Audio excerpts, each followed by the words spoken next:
Kita ini Pak semua penuh dengan dosa dan kesalahan. Maka jangan pernah berputus asa dari rahmat Allah Subhanahu wa ta'ala.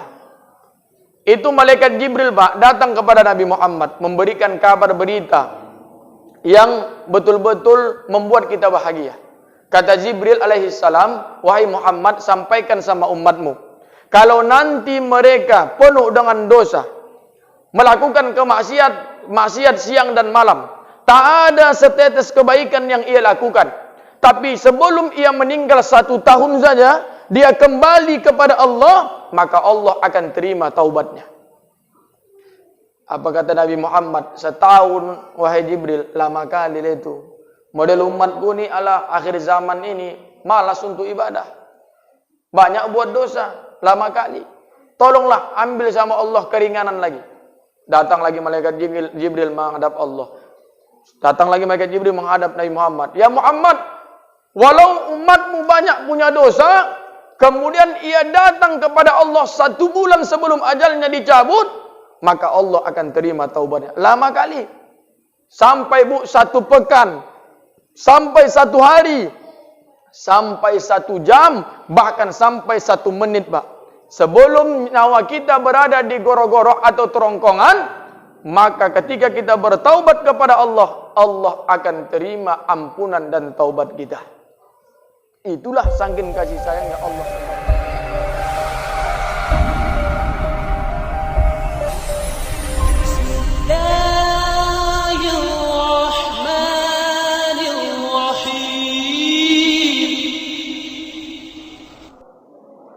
Bismillahirrahmanirrahim. Assalamualaikum warahmatullahi wabarakatuh.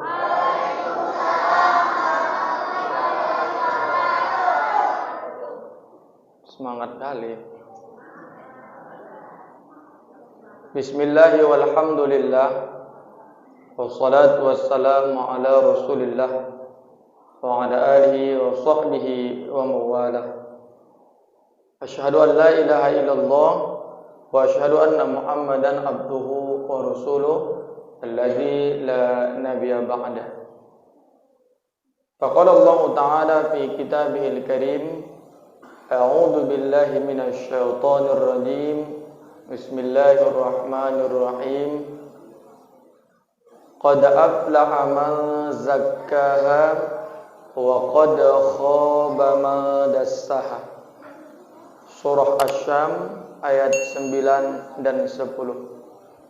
Shadaqallahul azim wa shadaqar rasuluhun nabiyul karim wa nahnu ala dzalika minasyahidin wasyakirin. Alhamdulillahirabbil.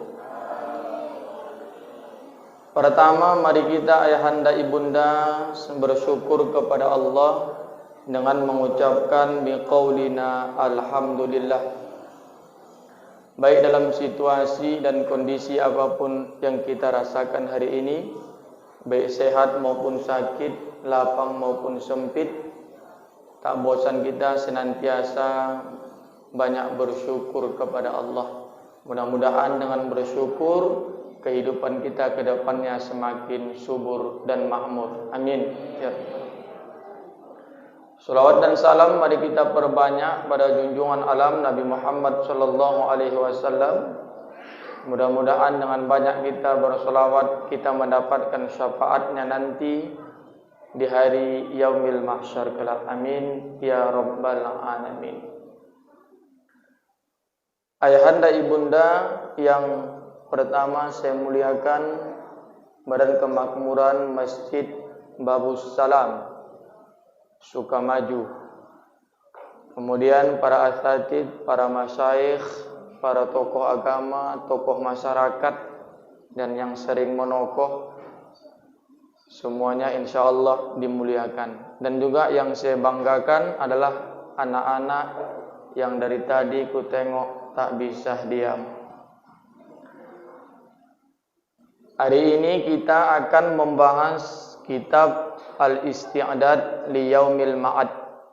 Kitab ini dikarang oleh Al-Imam Ibnu Hajar Al-Asqalani di halaman 73. Diambil dari ayat Allah surah Asy-Syam ayat 9 dan 10. Kata Allah, beruntunglah mereka yang mensucikan dirinya, Pak.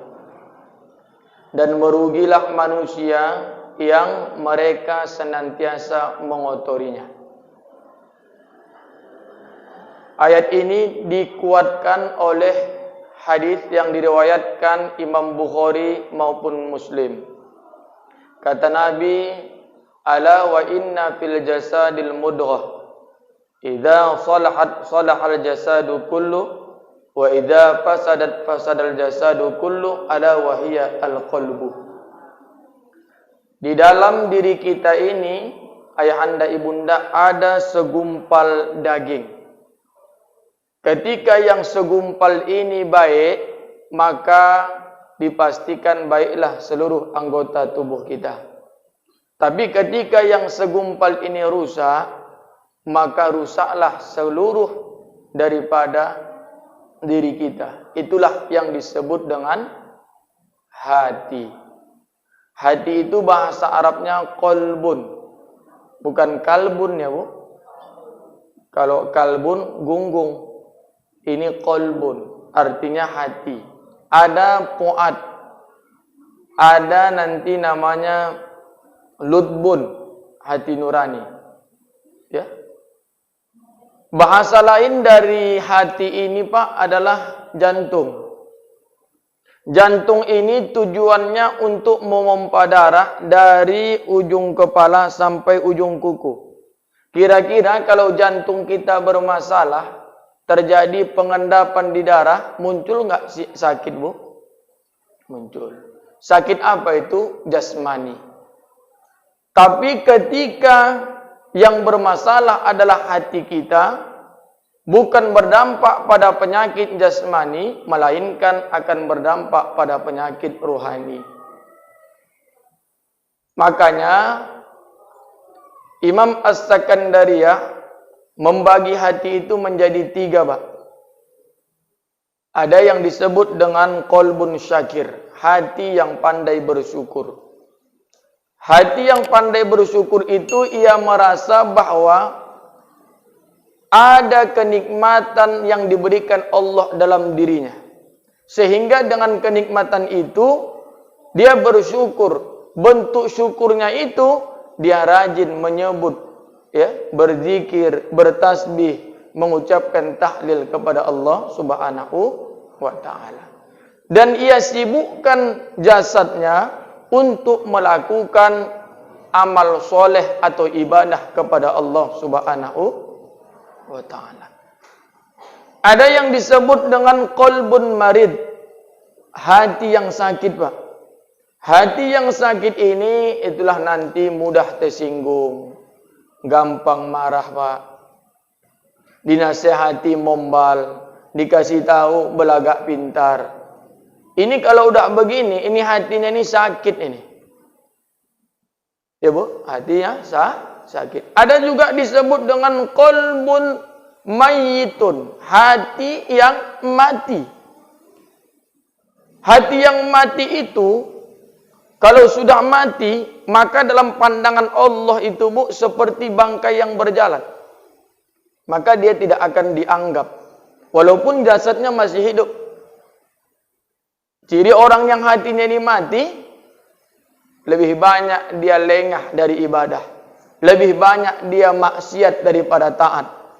Ini hati yang mati. Maka dalam kitab ini dijelaskan di halaman 73 dari Al-Imam Hasan Al-Basri annahu qala inna fasada qulba sittata asya. Ada 6, Pak, yang menyebabkan hati kita ini mati.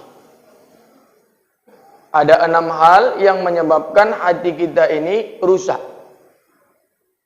Yang pertama adalah yudnabuna bi raja'it taubah. Dia berbuat dosa, tapi ia berharap akan ampunan Allah Subhanahu wa taala. Dia tahu bahwa perbuatannya itu salah, Pak, tapi dia sepele dengan perbuatan dosa itu. Artinya, kalaupun aku buat dosa nanti diampunkan itu. Ya Pak ya, ini orang sepele ini. Apa itu dosa? Dosa itu segala sesuatu yang menggelisahkan diri kita, Pak. Tidur tak enak, ya. Tidur tak nyenyak, makan tak enak. Itu berarti siang malam dia andilau antara dilema dan galau. Gegana dia, gelisah, galau merana. Itu artinya ada perbuatan dosa atau salah yang ia tutupi. Atau segala ketentuan Allah yang kita langgar, itu berarti kita sedang melakukan dosa. Ya Pak ya, melakukan dosa. Nah, makanya dosa ini Bapak Ibu dibagi menjadi 3. Ada yang mengatakan dosa itu kecil. Ada yang menyebutkan dosa itu besar, Pak. Ada juga yang mengatakan dosa itu tak ada yang kecil, tak ada yang besar. Dosa kecil itu akan terobati ketika banyak kita mengucapkan istighfar kepada Allah Subhanahu wa taala. Likulli dawa'in dawa'un wa likulli dzambin al-istighfar. Segala sesuatu itu ada obatnya, dan obat dosa kecil itu, dosa itu adalah istighfar kepada Allah. Dosa kecil. Dan dosa kecil ini Pak, kalau terus-menerus kita lakukan, maka dia akan menumpuk. Maka setelah dia menumpuk, takkan bisa dia selamanya menjadi kecil, tapi dia akan membumbung tinggi menjadi dosa yang besar. Nah, itu yang pertama, dosa kecil. Yang kedua, dosa besar. Dosa besar ini tak selamanya jadi besar ketika kita mungkin banyak bertaubat kepada Allah Subhanahu wa taala. Jadi dosa besar itu Pak, asyirku billah, syirik kepada Allah. Ini kadang-kadang kita nih Pak mudah kali syirik tanpa kita sadari. Mau menikah anak, nanti hujan, datangi dulu mbah itu. Biasanya kalau didatangi waktu ada pawang dia katanya pula. Didatanginya lah waktu, oh wak, anakku mau nikah, apalah wak biar enggak hujan katanya. Oh udah nanti kau bawa aja nanti cabe. Berapa Wak? 1/4. Habis itu bawa nanti bawang putih. Habis itu bawang merah. Ditanya, Wak mau nyambal atau mau ngapain? Katanya. Biar ku buat pawangnya. Kau ambil ditusuknya Pak. Dikerjakannya. Alhamdulillah hujan juga. Ini syirik. Kadang-kadang yang kedua anak mau nikah. Dicocok-cocokkan. Cocokologi. Apa rupanya bulan anak kakak tuh? Sagittarius. Kalau yang perempuan, kalau yang lanang Sagittarius, kalau yang wedok Taurus. Nggak cocok kalian. Jadi kalau nikah macam kala jengking kalian gigit-gigitan katanya pula. Apa hubungan bulan Pak? Tak ada. Atau nanti di atas bumbungan atapnya tiba-tiba ada suara burung hantu. Wah, wah, wah, Mak. Dari semalam burung hantu di atas atap kita, Mak. Apa tandanya itu, Mak? Kata orang dulu, itu tandanya itu ada yang mau mati. Coba kau tengok ayah kau dulu, katanya. Ditengoknya pula ayahnya. Nggak ada itu, Bu.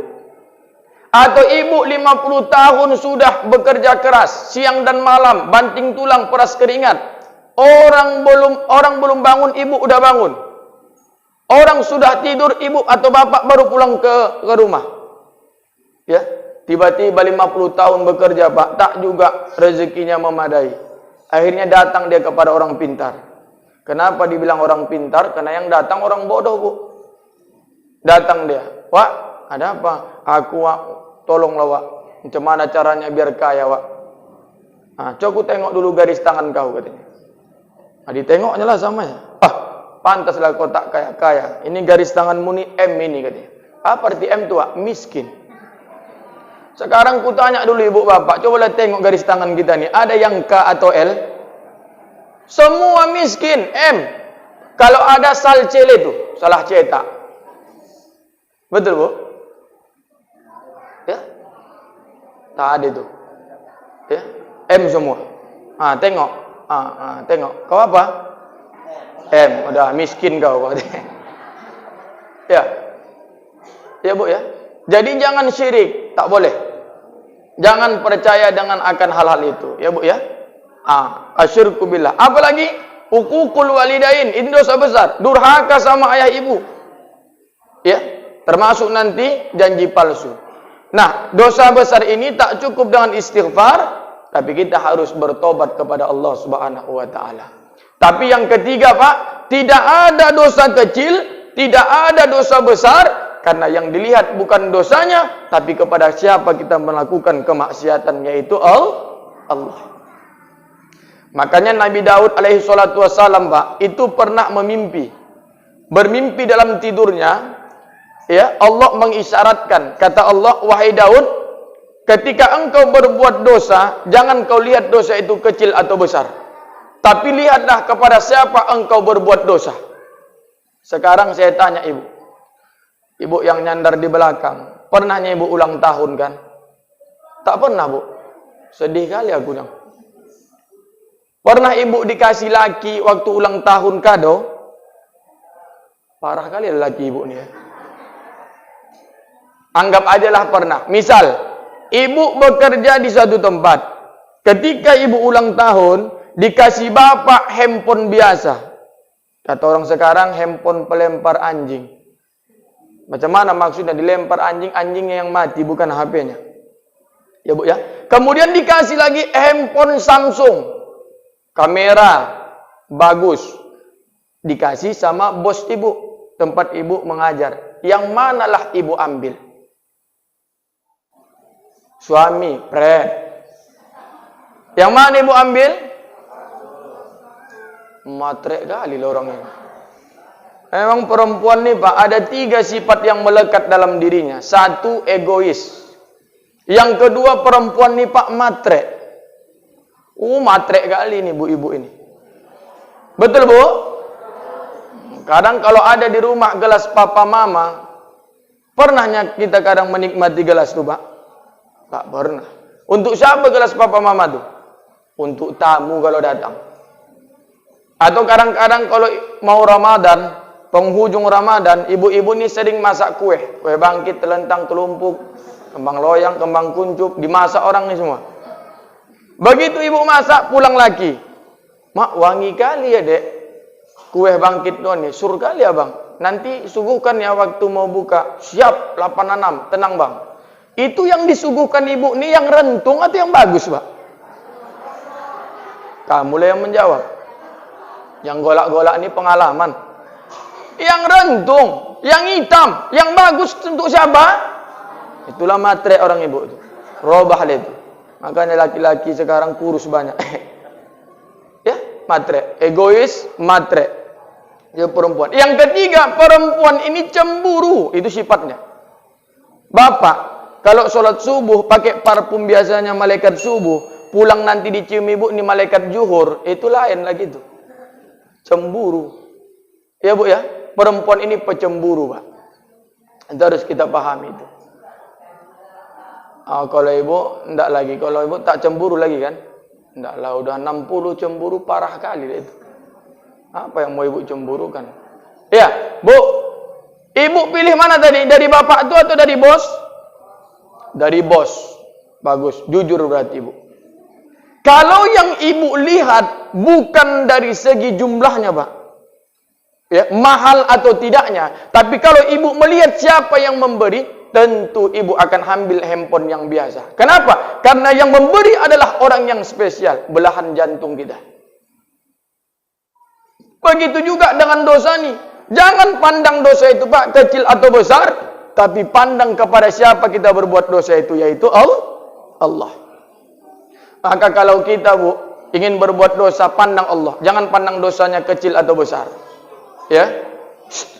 Anak-anak, saya tanya dulu. Kalau berbohong itu dosa kecil atau dosa besar? Besar. Besar itu? Enggak betul. Besar atau kecil? Besar. Bu, berdusta atau berbohong itu dosa kecil atau besar? Hah? Udah Ustaz tanya, ulangi. Mana lebih banyak berbohong anak SD sama anak SMP? Oh, SMP ya. Mana lebih banyak berdusta anak SMP atau anak SMA? Mampus kamu anak SMA. Mana lebih banyak berbohong anak SMA dengan anak S1? Dan nggak usah dilanjutkan, nanti kena pula aku. Ternyata Pak, semakin tinggi kadang pendidikan orang tuh, orang itu belum tentu menyebabkan dia semakin jujur, belum tentu. Ya. Makanya jujur ini berat Pak. Itulah mengapa sifat Nabi yang pertama itu siddiq, jujur. Kenapa? Karena jujur itu berat. Maka yang kedua kata Allah kepada Nabi Daud, wahai Daud, ketika engkau kuberikan kenikmatan, maka jangan pandang nikmat itu kecil atau besar, tapi pandang siapa yang memberikan kenikmatan. Maka ibu bun, pulang laki awak narik beca, dapat sewa nembak, rantainya pun putus pula. Bawa duit nanti 20.000. Kira-kira lain enggak muka orang nih Pak? Kalau kita kasih 20. Mulailah peot-peot muka orang nih. Tapi kalau dikasih nanti celi, cepet limpul, mak senyum. Ibu dikasih 20, dikasih cepet limpul. Kalau wajahnya biasa saja, berarti ibu ya bukan melihat dari duitnya, tapi siapa yang memberi rezeki tadi. Ini yang parah itu Pak, yang payah. Tapi ibu-ibu di sini semua saya yakin insya Allah pandai bersyukur ini. Yang ketiga kata Allah, wahai Daud alaihi salatu wassalam, ketika engkau diberikan musibah, diberikan ujian, diberikan bencana, jangan engkau mengeluh. Sebagaimana aku tak pernah mengeluh ketika engkau berbuat dosa dan kesalahan. Saya mau tanya dulu sama ibu, ketika kita buat dosa, Allah tuh mengeluh tidak sama kita Bu? Enggak. Maka kalau Allah pun tak mengeluh, kita diberikan ujian atau musibah, maka kita pun jangan mengeluh. Ya Bu ya, jangan mengeluh. Ini dosa ini Pak. Saya tanya, kita ini Pak, yang hadir ini, punya dosa atau tidak? Punya. Siapa orang yang menganggap bahwa dirinya tak berdosa, maka ketika itu dia sedang berdosa. Semua kita ini penuh dengan dosa. Maka dosa yang pertama kali di langit Pak, kata para ulama, dosa yang pertama kali di langit apa Bu? Ada yang tahu? Enggak tahu. Dosa yang pertama kali di langit itu Pak, sombong. Dosa yang pertama kali di bumi, iri dan dengki. Dari mana itu? Dari peristiwa iblis dan Nabi Adam. Ketika Allah mengatakan, wa idh qulna lil malaikati isjudu li adama fasajadu illa iblis aba wastakbara wa kana minal kafirin. Ketika Allah memerintahkan, wahai iblis, sujud engkau kepada Nabi Adam. Sujud Bu, tanda kutip, bukan pengabdian Pak, tapi penghormatan. Apa kata iblis? Aba wastakbara wa kana minal kafirin. Aku enggan. Aku tak mau ya Allah sujud kepada Adam. Adam kau ciptakan dari tanah yang busuk, bau, gelap. Sementara aku kau ciptakan dari api cahaya yang terang. Tak mungkin yang terang itu sujud kepada yang gelap. Itu sangkilkan apa Bu? Sombong. Apa yang mau disombongkan Pak? Kuping kita aja tak bisa kita lihat. Coba dulu anak-anak, lihat dulu kuping kamu. Bisa? Nah, kalau bisa? Nah, bisa. Jadi apa yang mau disombongkan? Dari atas kepala sampai kuku, tai. Betul? Kepala apa namanya? Tai, ketombe. Turun sikit kemari, mata. Ke samping sikit, kuping. Sikit kemari, itu tak hidung butilap-tilap. Turun sikit, gigi. Turun lagi kemari. Turun kemari, turun lagi, udah pabrik tai semua itu Pak. Apa yang mau disombongkan? Ya? Maka iblis mengatakan, aku kau ciptakan dari cahaya, sementara Adam dari tanah yang gelap.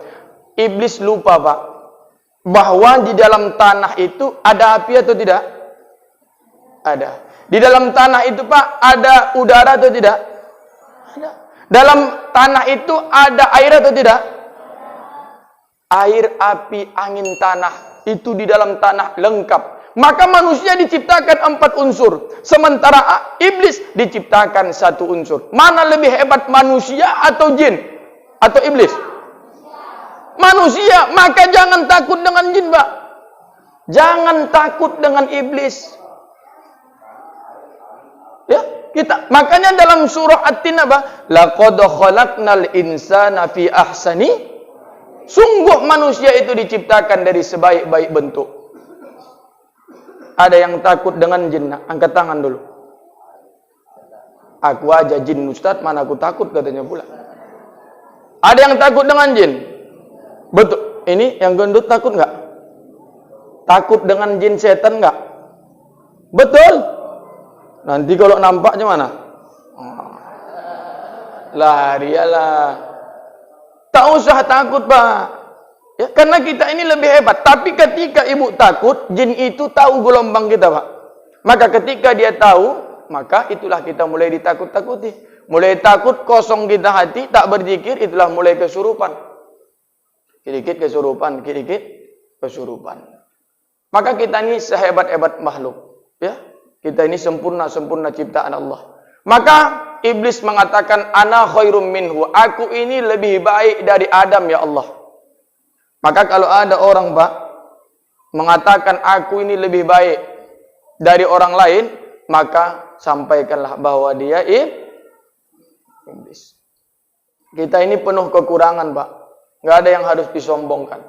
Kenapa manusia ini sombong? Banyak sebabnya. Ada orang sombong karena cantik. Inilah kadang anak-anak gadis kita, Pak. Kalau udah cantik mulai sombong. Iya, kalau umur anak-anak gadis sekarang, anak remaja 17, dia senyum semua orang tertarik. Apalagi punya lesung pipit, giginya putih, iya kan, Bu? Bibirnya merah merekah, iya.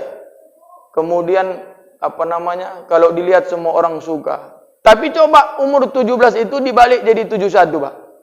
Saya yakin kalau senyum di awak pun mau lari aja bawaannya. Kenapa? Udah hilang semua giginya. Maka orang sombong kenapa? Karena cantik.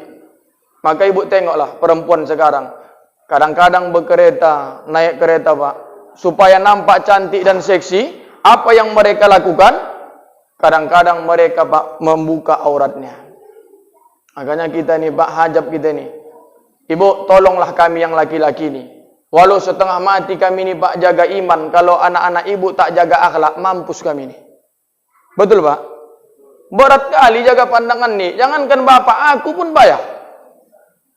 Ibu laki-laki ini, biar tahu ibu, laki-laki ini mata keranjang. Ibu tengok keranjang tuh, banyak nggak matanya? Nah, begitulah mata kami. Makanya aku jijik kali sama laki-laki. Makanya aku nikah sama perempuan, Pak. Ini kadang-kadang anak-anak, Pak. Aku dari rumah tadi kemari. Berapa banyak yang udah kita tengok auratnya, Pak. Kadang-kadang usianya 16 tahun. Dipakainya baju adiknya kelas 2 SD. Cobalah. Kurang bakalnya, Pak. Dia naik kereta sama cowoknya. Apalagi sore-sore Minggu atau Sabtu, Pak. Hari weekend. Kadang-kadang dia di muka, awak di belakang. Begitu mau awak tengok, takut awak dosa. Mau awak palingkan, samping awak ada angkot, ada beca, ada kereta. Setan pun goda pula. Barang bagus, barang bagus, barang bagus. Hajab kita, Pak. Kita manusia, Pak. Ya. Bagaimanalah caranya itu, Pak, mengatasinya itu? Kata para ulama, lakal ula walakatsani. Pandanganmu yang pertama itu rezeki bagimu sepanjang tidak kau kedipkan. Maka aku kalau begini, Pak, aku belalakkan aja mataku merah-merah. Mampuslah ke situ, aku pikir. Karena kalau udah dibelalakkan, dipalingkan lagi, mak sayang pula ya. Tengok, itu dosa. Ini nanti, Pak, amalkan ini, Pak, ya. Tengok aja lama-lama sampai mati tengok. Ya, Bu, ya. Jadi tak ada yang harus kita sombongkan, Pak. Ya. Ibu jangan sombong karena kecantikan. Cantik itu sementara. Ya. Orang kadang sombong karena apa? Karena jabatan. Ya. Bukankah Fir'aun mati ditenggelamkan? Bukankah Raja Namrud mati dengan seekor nyamuk? Seekor nyamuk, Pak. Bayangkan itu. Ada orang sombong mati dengan seekor nyamuk aja. Di Medan ini dulu, Pak, ada itu. Saya tak sebutkan namanya. Ditikam tak mampan. Dikurung, dibuang ke laut masih hidup. Tapi matinya, Pak, dengan seekor nyamuk. Ketika digigit nyamuk, kena rabies, mati. Nah, maka jangan sombong. Walaupun bapak tahan tikam, tahan bacok, kalau udah datang nyamuk itu macam Namrud, masuk ke kupingnya nyamuk, pecah gendang telinganya, padam. Jabatan habis. Maka bapak kalau punya jabatan, jangan sombong seperti Fir'aun. Ada orang sombong karena ilmunya. Menganggap di kampung ini dia yang paling hebat. Kalau tak dia imam, tak sah rasanya. Kadang-kadang kalau tak dia imam, pindah masjid dia. Mana wak? Putar baliklah katanya.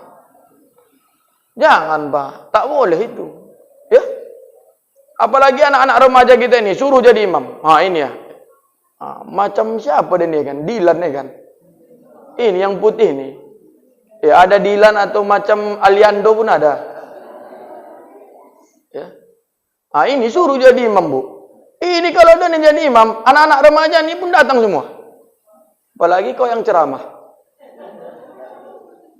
Ya. Suruh anak-anak muda ni jadi imam, Pak. Ini kadang yang tua-tua jadi imam. Saya tak nyalahkan ya. Tapi kadar jugalah ini anak-anak remaja kita ni. Ini kadang sudah habis gigi waktu di tengah. Dia juga jadi imam. Baca bismillah pun bismillah. Bus pula yang dipanggil. Kadang-kadang baca iftitah. Ini kan jalan besar ini, Pak. Kadang-kadang kan ribut ini. Wah, ini pelatah juga jadi imam. Inna sholati wa nusuki wa may. Orang. Inna sholati wa sujuki wa yamaha wa mamati. Sujuki, Yamaha semua disebutnya. Ya. Maka kalau tak sanggup Pak jadi imam, suruh anak-anak ini. Dan jadi imam pun jangan sok mantap saja. Tapi jadi imam harus ada ilmu. Jangan pula kita sombong karena ilmu. Ilmu itu Pak, wa ma utitum illa qalila. Kita ini diberikan oleh Allah ilmu, setitik air di tengah lautan pun tidak. Seujung kuku pun tidak. Sikit kali ilmu kita ni. Ya, makanya jangan sombong karena ilmu. Ya, ada pula orang sombong karena apa? Ini yang paling tanpa kita sadari, Pak. Orang sombong itu tak lain adalah karena ibadahnya. Nah, ini yang paling kita ni kadang. Pulanglah kita Pak ke rumah. Di tengah perjalanan kita lihat orang yang ahli maksiat. Kadang-kadang terdetik hati kita bahwa menganggap kita ini lebih baik dari dia. Udah kena kita tu Pak. Ya, udah kena kita itu. Maka kalau kita lihat orang yang seperti itu, doakan dia supaya ia dapat hidayah. Jangan hujat dia, jangan cemooh dia. Bahkan kalau bisa ajak dia untuk kembali kepada Allah. Ini kadang-kadang kita ni Pak latah. Itu aku jijik kali nengok dia tu. Asal aku keluar masjid, kopi aja nampak. Buka aurat pula tak berbaju, jangan Pak, tak boleh. Ya. Ini kadang-kadang kita mantang-mantang udah banyak amal kita rasa bisalah amal itu menyelamatkan kita. Bu, ingat, kata Nabi, la yadkhulul jannah. Orang itu tidak masuk surga bi'amali, karena amalnya. Walakin ayyataghammadiyallahu birahmati. Tapi kita nih Pak, masuk surga adalah karena rahmat dan kasih sayang Allah. Kalau kita masuk surga karena amal, tak ada amal kita nih hebat namun tidak Pak. Amal apa yang mau Bapak Ibu anggarkan? Solat kita. Baru angkat takbir, udah tatakhoyal, menghayal-hayal. Betul Bu? Makanya kita Pak, kalau tak sanggup awak solat tu khusyuk. Apa itu khusyuk? Khusyuk itu Pak, sederhananya takut. Itu khusyuk lah itu. Takut dia yang dia kerjakan itu tidak diterima Allah. Takut dia perbuatan itu tidak bernilai di mata Allah Subhanahu wa taala. Itu khusyuk itu. Awak kalau mengandalkan solat awak, Pak, amal awak masuk surga ni tak laku. Ibu lah aku tanya, yakinnya ibu masuk surga karena amal ibadah ibu ni? Aku pun tak yakin. Kenapa? Karena kita masuk surga bukan karena amal, tapi karena rahmat atau pertolongan Allah Subhanahu wa taala. Ini sekarang baru angkat takbir awak, Allahu Akbar, baca doa, Alhamdulillahirabbil alamin. Mulai itu berpikir, aku dikasih lakiku cepet. Kemudian tadi beli ikan 30. 20 beli kompor gas. Mana boleh gas, mana pula limpul lagi. Hajab. Dah pikir. Masuk lagi Allahu Akbar, samiallahu liman hamidah. Alhamdulillahirabbil alamin. Mana pula songkok ku tadi ku letak. Waladdallin amin Allah. Alhamdulillahirabbil alamin arrahmanir rahim. 2 kata guru. Ya Allah, cucianku basah. Waladhdallin amin. Sampai 4 rakaat, Pak. Semua dipikirkannya. Tiba-tiba udah salam. Assalamualaikum warahmatullahi. Assalamualaikum warahmatullahi. Alhamdulillah. Aku 3 rakaat, 4 rakaat nih salat tadi. Dia yang salat, Pak, bertanya dia sama Pak. Ini yang mau kita andalkan, Pak. Salat model begini tak laku. Ya, makanya kita ini, Pak, masuk surga itu bukan karena amal, tapi karena pertolongan Allah Subhanahu wa taala. Ya, makanya ya, jangan sombong, Pak, dengan ibadah yang kita miliki. Jangan sombong dengan ibadah yang kita punya. Ya. Karena iblis itu berapa tahun menjadi Azazil. Azazil itu, Pak, orang yang mendapatkan pangkat arif bijaksana. Abid ahli ibadah, tapi endingnya Azazil itu sombong sehingga dikutuk oleh Allah Subhanahu wa taala. Maka kita nih, Pak, jangan terlena dengan ibadah kita. Merasa kita alim, merasa kita sudah baik. Merasa boleh, Pak, tapi merasa baik itu tak boleh. Merasa hebat itu tak boleh. Ya, karena kita diberikan Allah tak ada apa-apanya. Ilmu kita tak ada, apapun kita tak ada, ya. Semua ini adalah titipan dari Allah Subhanahu wa taala. Kemudian yang kedua, penyakit yang pertama kali di bumi, Pak, itu adalah iri dengki. Ingat itu, Bu. Iri dan dengki. Penyakit iri dengki ini anak-anak sekarang bilang penyakit SMS, Pak. Susah dia melihat orang senang, senang dia melihat orang susah. Orang lain nanti beli kompor, dia yang kepanasan. Orang lain nanti beli kulkas, waktu pula gigil kedinginan. Orang lain beli mobil, dia pula masuk mobil ambulan. Ini penyakit SMS ini. Kenapa, Ustaz, penyakit iri ini adalah pertama kali di bumi? Dari mana ceritanya? Bu, dari kisah anak Nabi Adam, Qabil dan Habil. Qabil itu iri dia dengan Habil, Pak. Habil itu dapat pasangan hidup itu yang cantik. Ya, kalau si Qabil dapat yang pesek, elek, tonggek. Akhirnya, Bu, tak terima dia, Pak. Sehingga saudara kandungnya, abangnya Habil itu dibunuhnya karena tak terima dengan ketentuan Allah dan melalui ayahnya Nabi Adam untuk menikahkan kepada Iklimah. Maka, Pak, jangan heran kalau hari ini penyakit iri dan dengki ini tak habis-habis di muka bumi ini. Jangan heran, karena itu memang penyakit pertama kali di bumi. Penyakit iri dan dengki. Kadang-kadang di kantor awak, Pak, di depan awak sopan kali, ketua, apa perintah ketua, manis sekali. Di belakang awak tahunnya itu katanya. Nah, ini kadang-kadang hati-hati nih, Bu. Penyakit dengki ini.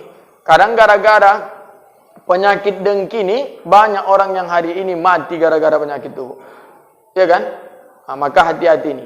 Maka yudnabuna bi raja'it taubah. Berbuat dosa berharap dia akan ampunan Allah Subhanahu wa taala.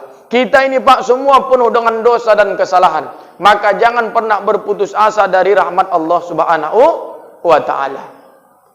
Itu malaikat Jibril, Pak, datang kepada Nabi Muhammad memberikan kabar berita yang betul-betul membuat kita bahagia. Kata Jibril alaihissalam, wahai Muhammad, sampaikan sama umatmu, kalau nanti mereka penuh dengan dosa, melakukan maksiat siang dan malam, tak ada setetes kebaikan yang ia lakukan, tapi sebelum ia meninggal 1 tahun saja, dia kembali kepada Allah, maka Allah akan terima taubatnya. Apa kata Nabi Muhammad? 1 tahun, wahai Jibril, lama kali itu. Model umatku ni ala akhir zaman ini malas untuk ibadah. Banyak buat dosa, lama kali. Tolonglah ambil sama Allah keringanan lagi. Datang lagi malaikat Jibril menghadap Allah. Datang lagi malaikat Jibril menghadap Nabi Muhammad. Ya Muhammad, walau umatmu banyak punya dosa, kemudian ia datang kepada Allah 1 bulan sebelum ajalnya dicabut, maka Allah akan terima taubatnya. Lama kali. Sampai, Bu, 1 pekan, sampai 1 hari, sampai 1 jam, bahkan sampai 1 menit, Pak. Sebelum nyawa kita berada di goro-goro atau terongkongan, maka ketika kita bertaubat kepada Allah, Allah akan terima ampunan dan taubat kita. Itulah saking kasih sayangnya Allah kepada kita, Pak. Ya, 1 menit sebelum datang atau sebelum digoro-goro. Malaikat itu Pak, kalau mau mencabut nyawa kita 3 malaikatnya, Bu, bukan 1 ya. Selama ini kita menganggap 1, Pak. Malaikat yang pertama mencabut nyawa dari ujung kuku sampai lutut. Makanya orang-orang tua dulu, Pak, kalau dia menjenguk ke rumah sakit, contohnya Mitra Sejati, ditengoknya lah pasiennya itu, saudara itu, atau tetangganya yang sakit. Kemudian dipegang waktu kakinya, oh dingin. Dipegangnya pahanya, panas. Udahlah, panggilkan semua keluarganya, udah dekat ini, udah dekat. Udah dekat ini, udah dekat. Itu ilmu, Pak. Kalau udah dingin kaki, berarti malaikat pertama sudah cabut. Baru malaikat yang kedua dari lutut sampai pusar. Saya sekitar, kalau tak silap, 2 minggu yang lalu, saya ditelepon, atau 3 minggu yang lalu, Pak ya, saya ditelepon untuk mentalkinkan di Simalingkar orang yang sudah sakaratul maut. Ya, saya datang ke sana, Pak. Begitu saya datang, saya bilang saya bisa jam 3. Karena ini pasien sudah koma. Ya, Pak ya, sudah koma.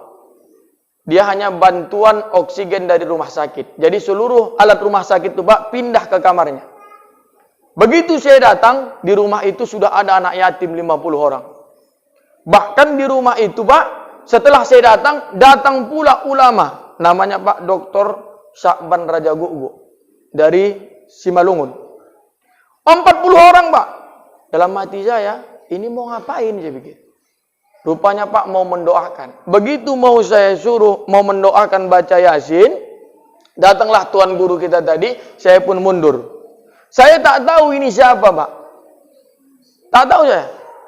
Maka setelah didoakan ternyata belum meninggal. Saya bilang, begitu saya wa min ayatil maut, saya lihat apa? Tanda-tanda kematian itu, saya sampaikan. Insyaallah, Bu, masih lama ini. Kenapa begitu, Ustaz? Yang saya pelajari, saya pegang kakinya, saya tengok masih lama. Insya Allah masih kisaran 4 atau 5 hari. Akhirnya, Pak, saya pun pulang. Maka yang ingin saya sampaikan, setelah kejadian itu, Pak, ya, akhirnya 5 hari meninggal dunia. Ya, meninggal dunia. Maka kita pun begitu, ilmu orang tua dulu itu, Pak. Kalau nengok orang sakit, pegang kaki dingin, sininya masih panas, itu masih, insya Allah, udah tak pala lama-lama lagi. Ya, kemudian apa lagi tanda kematian ini? Ada juga nanti kakinya ini, Pak, turun. Ya, turun. Nah, itu udah jempolnya ini udah turun. Ya. Kemudian nanti saya sering survei itu, Pak. Kalau orang yang mau mati itu kadang-kadang mohon maaf, kemaluannya itu sering ditempelkan, tangannya sering ditempelkannya ke kemaluannya, Pak.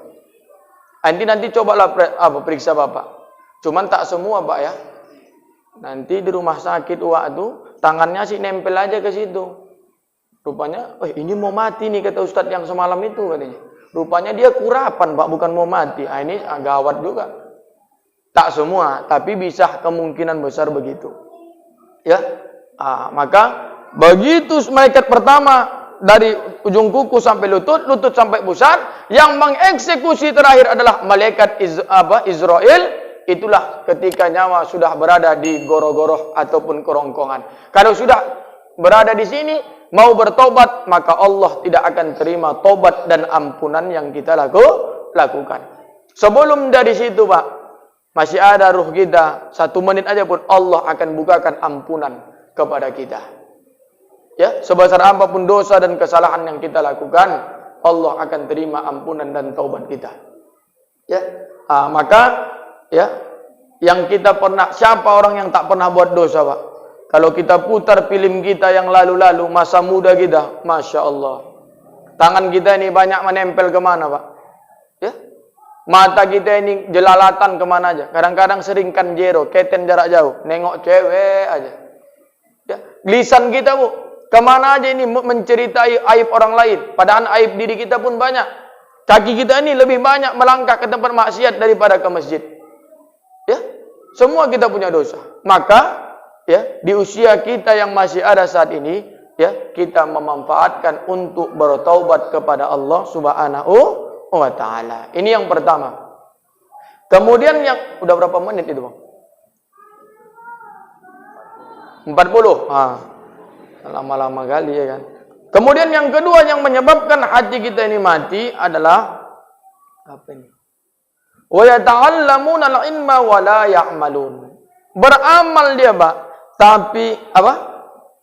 Mengetahui ilmunya dia tapi tidak mau mengamalkan. Nah, ini yang banyak ini, Pak. Menyebabkan hati kita ini rusak. Ya. Kalau ilmunya dia dapat tapi malas dia melakukan amalnya. Inilah al-ilmu bila amalin kasyajaratu bila syajarin. Berilmu tapi tak beramal, maka bagaikan pohon yang tidak berbuah, tandus. Ilmunya banyak tapi tak mau mengamalkan. Untuk apa itu, Pak? Ilmu solat tahajudnya tahu. Ilmu solat duhanya begini, mantap. Tapi tak mau dia mengamalkan akan ilmunya. Untuk apa itu, Pak? Ya. Bagus kita ilmunya sedikit, Bu, tapi yang kita dapatkan itu kita amalkan. Ya, makanya kalau dapat pun ilmunya, beramal itu jangan terlalu apa, Bu? Banyak tapi sesekali, tak bagus. Bagus beramal itu macam anak-anak ini sholat duha 2 rakaat, besok 2 rakaat, besok 2 rakaat, itu bagus. Ini kadang beramal dia sholat duha 8 rakaat, tapi setahun muka baru dia kerjakan lagi. Ini tak cinta Allah. Yang kata Nabi, ya, adwamuha wa inqala. Amalan yang dicintai Allah tu, Pak, sedikit tapi terus menerus. Ya, sedikit tapi continue. Ya, baca Quran tiap hari minimal 1 baris, ya, Pak. Kalau sibuk kali, kalau memang masih langgang banyak waktu, setengah halaman atau 1 lembar. Ini Al-Quran ini. Kalau tak bisa juga, Pak, disentuh aja ini Al-Quran, ditempelkan ke mulut, kemudian letakkan. Walaupun tak dibaca. 1 hari ada kita sentuh mushaf atau Al-Quran. Minimal itu, Pak. Jangan sampai kalah kita sama kodok. Kodok itu ngaji tuh, Bu. Kadang udah musim dingin, sot katanya. Bot katanya. Itu kodok. Maka kita ini nggak kodok berakal, kita sentuh Al-Quran itu. Kita baca, ya. Beramal, ya. Maka apa, Pak, orang Yaman itu, Pak, kadang-kadang mereka itu, kenapa di Yaman itu, Pak, di Hadramaut itu, Bu, banyak apa, kuburan 1000 wali. Di antaranya kata para ulama, karena di sana, Pak, setiap didauhkan, dikasih tahu sama gurunya, maka tak ada satupun yang tak mereka amalkan, termasuk siwak ketika mau sholat. Ya, siwak itu, Pak. Itu saudara kita jamaah tabligh itu konsisten itu, Pak. Sebelum sholat siwak dia dulu. Kenapa? Karena 1 kali siwak lebih baik dari 70 rakaat sholat bi ghairi siwak, tanpa siwak. Ya, bersiwak, Pak. Maka saya dulu waktu di Malang sambil mondok, ya, muridnya Habib Umar, saya nyantri di sana. Itu kami kalau sholat itu, Pak, pakai apa ini? Imamah ini. Atau pakai sorban ini. Sorban ini bukan apa namanya? Ini alatus sholah, Pak, ya. Alat sholat. Artinya kalau mau dipakai bagus. Di antara manfaatnya ini banyak juga. Kadang-kadang kalau mau ceramah ada wibawa. Ya kan, Bu? Nah, kadang-kadang kalau tak ada tisu ku tengok begini, ada keringatku meleleh, ku hilapkan. Nah, yang ketiga nanti kalau ada kue bontot-bontot bisa ku bawa pulang, ku tutup pakai sorban. Atau yang keempat, Pak, kalau mau sholat, wala tarabut bisaub. Minimal bersiwak dengan ujung baju ataupun pakai sorban. Bersiwak, Pak. Jangan dianggap kotor, tapi itu sunnah. Bahkan Nabi mengatakan, kalaulah bukan diwajibkan kepada umatku, tidak memberatkan, niscaya sudah diwajibkan ini siwak nih, Pak. Maka orang-orang yang tamat dari Yaman itu bersiwak. Nah, jadi kalau mereka pakai siwak, kayu gaharu atau kayu apapun itu, ketika mereka bersiwak dikantongkannya, tidak najis, air ludah itu tak najis, Pak. Maka aku, Ustaz, jijik kali nengok orang, ya itu salah bapak. Tapi itu dianjurkan, dibolehkan, ya, oleh para ulama. Maka orang-orang Yaman itu, Hadramaut itu, yang saat ini menjadi ulama besar adalah Habib Umar bin Hafiz, ya, itu mereka, ya, apa yang disampaikan oleh kiainya, gurunya, tentunya bersumber dari Al-Quran dan hadis, semuanya mereka amalkan. Nah, kita ini pun, Bu, jangan sibuk ibu mengaji, sibuk datang wirid segala macam, tapi perbuatan tak berubah, sikap kasar, kemudian ibadah kosong, ya, ya, ketaatan tak meningkat. Untuk apa ini, Pak? Ya, bagus kita ini di rumah, tapi ketaatan meningkat, hebat. Ya, Bu, ya. Tapi lebih bagus lagi ikut majelis, ibadahnya meningkat. Ini lebih bagus lagi. Jadi kalau tak ada perubahan bagi kita, Pak, nanti ditanya Allah kita. Kau sudah tahu kan hukum ini, tahu, Ustaz? Ya Allah, aku ngaji, tapi kenapa tak kau amalkan? Itu nanti ditanya kita, Pak, di hari kiamat. Maka Ibu, Bapak, orang tuaku, semua yang kita dapatkan walau sedikit, usahakan kita amalkan. Tak bisa banyak, sedikit. Apa amalan yang harus kita amalkan, Bu? Ini ku kasih oleh-oleh. Kalau mau tidur, Bu, amalan Nabi itu ada 3 yang tak pernah ditinggalkan Nabi, Pak. Yang pertama, Nabi itu kalau mau tidur malam, itu Nabi itu berwuduk, Pak, suci. Bahkan Nabi itu bukan hanya mau tidur malam. Dalam riwayat lain, Nabi itu tak pernah putus wuduknya. Kenapa kita kalau mau tidur itu harus berwuduk? Karena tidur itu, Pak, mati kecil, kata Ibnu Taimiyah. Banyak orang malam sehat, malam masih hadir kajian, pulang ke rumah masih makan, pandang istri, pandang anak. Tapi ketika subuh mau dibangunkan oleh istrinya sholat subuh ke masjid Babus Salam ini, ruh sudah berpisah dari jasad. Andai itu terjadi, Pak, kita mati dipanggil Allah dalam posisi tidur, tidak keadaan bersuci atau berwuduk. Mati apa kita tuh, Bu? Kalau tak mati sangit, mati offside. Tapi kalau ibu berwuduk tidur malam, mati dipanggil Allah, insya Allah mati syahid. Makanya tidur kita tuh, Pak, sebelum kita tidur apa yang kita baca, Bu? Bismika Allahumma ahya wa amut. Dengan menyebut namamu ya Allah aku hidup, dengan menyebut namamu ya Allah aku mati. Banyak orang malam hidup, pagi sudah tewas. Saya waktu di Kediri, Jawa Timur, ditelepon sama kawan di Sumsel, Pak, Sumatera Selatan, Palembang. Assalamualaikum, Bang. Waalaikumsalam. Ada apa, Dek? Aku bilang. Jam 8. Mamaku meninggal, Bang. Jam berapa? Jam 5. Apa sakitnya? Tak ada, Bang. Ketika tidur, dibangunkan ayah mau sholat jamaah ke masjid, pikir ayah lelah capek, ayah pun sendiri ke masjid, begitu pulang dibangunkan lagi, Pak, ternyata sudah meninggal. Makanya doa kita bangun tidur pun, Pak, alhamdulillahilladzi ba'da ma amatana wa ilaihin nusyur. Segala puji bagi Engkau ya Allah yang membangkitkan, menghidupkan, mematikan. Makanya saya kadang, Pak, marah sama orang tua. Marahnya begini, Pak. Orang tua ini kadang kalau mau tidur malam, macam mana anaknya ini? Siapalah di sini yang berwuduk tidur malam? Coba angkat tangan dulu. Ada yang berani? Anak-anak Ustaz nih semua. Siapa yang tidur malam berwuduk? Coba angkat tangan. Satu pun tak ada. Siapa di antara kalian yang tidur malam cuci tangan? Bah, tak cuci tangan juga orang nih, Pak. Yang cuci kaki? Cuci kaki banyak. Oh, berarti orang ini tak ada COVID di sini, Pak. Tak cuci tangan orang ini, cuci kaki aja. Yang gosok gigi, siapa yang menyuruh itu? Orang tua. Nak, tolong kau cuci kaki, gosok gigimu biar bersih, biar berkilat, cuci kakimu biar tak ada kuman, bagus. Tapi jarang keluar dari lisan orang tua, nak, kalau kau mau tidur malam, nak, silahkan kau berwuduk. Jarang. Betul, Bu? Padahal penelitian terakhir, Pak, di Amerika Serikat, anak yang dibiasakan sejak kecil berwuduk, Pak, tingkat kecerdasannya jauh dari anak-anak yang tidak berwuduk ketika mau tidur. Makanya Imam Syafi'i itu, Pak, melaksanakan sholat subuh, wuduknya sholat isya, Pak. Saya baca Syekh Abdul Qadir Jailani itu 40 tahun, Bu, melaksanakan sholat subuh, wuduknya sholat isya. Awak mempertahankan wuduk maghrib ke isya aja jeblos. Betul, Bu? Makanya kita kalau mau tidur, ini oleh-oleh, Bu, kita amalkan itu. Ini anak-anak Ustaz, Ucok. Si Panjul nih, Ucok. Nah, kalau mau tidur malam berdoa katanya. Ini tidurnya kau cuman. Kalau mau tidur malam nak berwudu. Nanti buka Bu surah At-Taubah ayat 22, juz 2, 222. Kata Allah apa? Innallaha yuhibbut tawwabin wa yuhibbul mutatahhirin. Ada dua yang dicintai Allah, Bu. Yang dikasihi Allah kalau kita lakukan. Yang pertama, Allah mencintai orang yang bertaubat bagi pendosa, dan Allah mencintai mereka yang bersuci.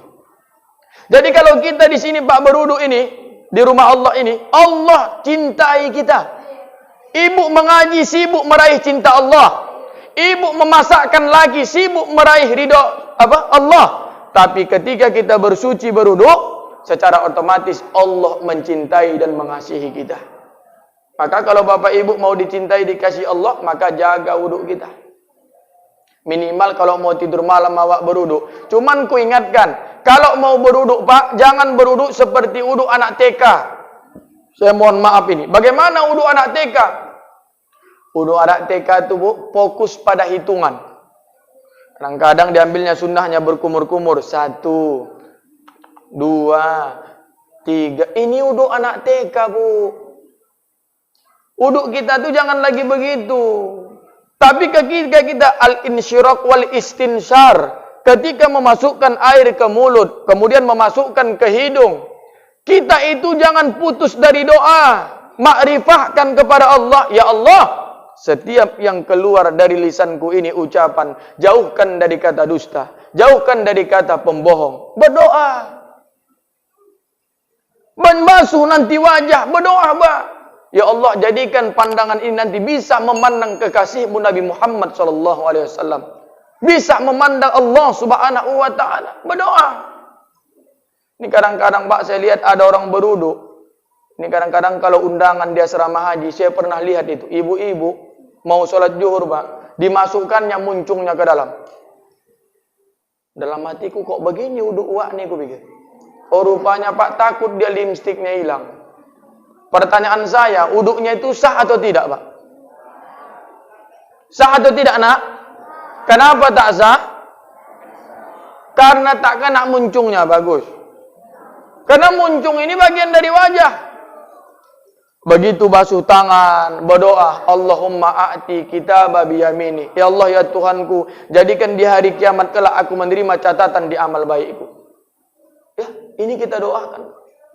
Ya. Begitu membasuh kening, berdoa, terserah doa apapun Pak, supaya dihilangkan buruk sangka kepada orang lain, buruk sangka kepada Allah, pikiran negatif dalam pikiran kita ini, berdoa semua.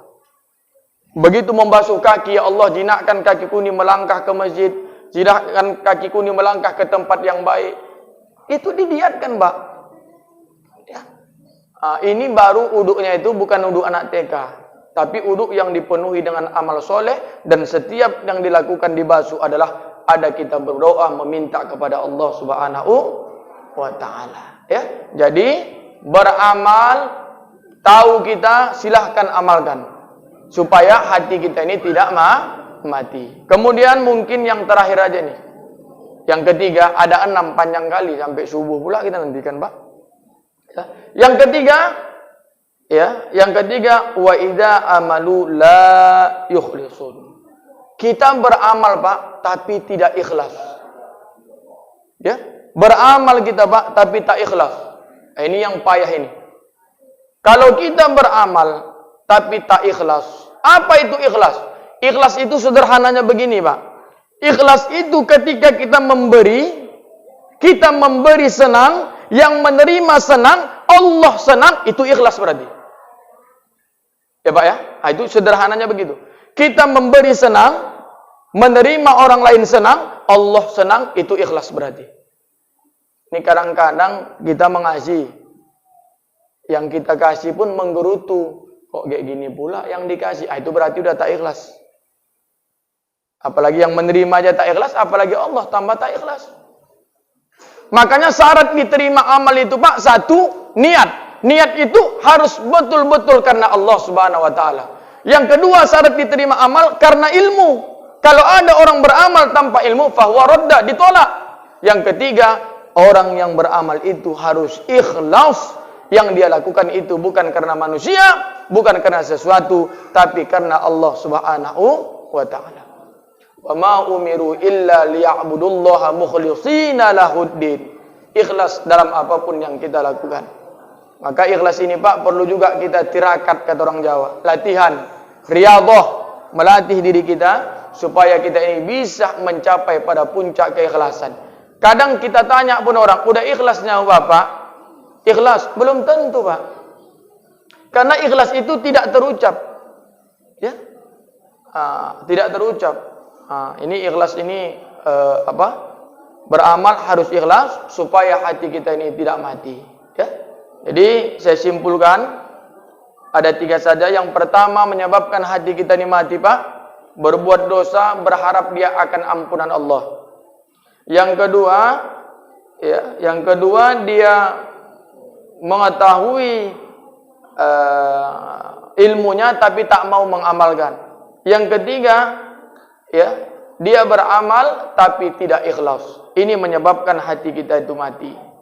Yang keempat, 5, 6. Mudah-mudahan nanti saya bacakan aja Pak ya. Yang keempat itu wa ya'kuluna rizqullah wa la yashkurun. Dia makan rezeki dari Allah tapi dia tak pandai bagaimana caranya bersyukur.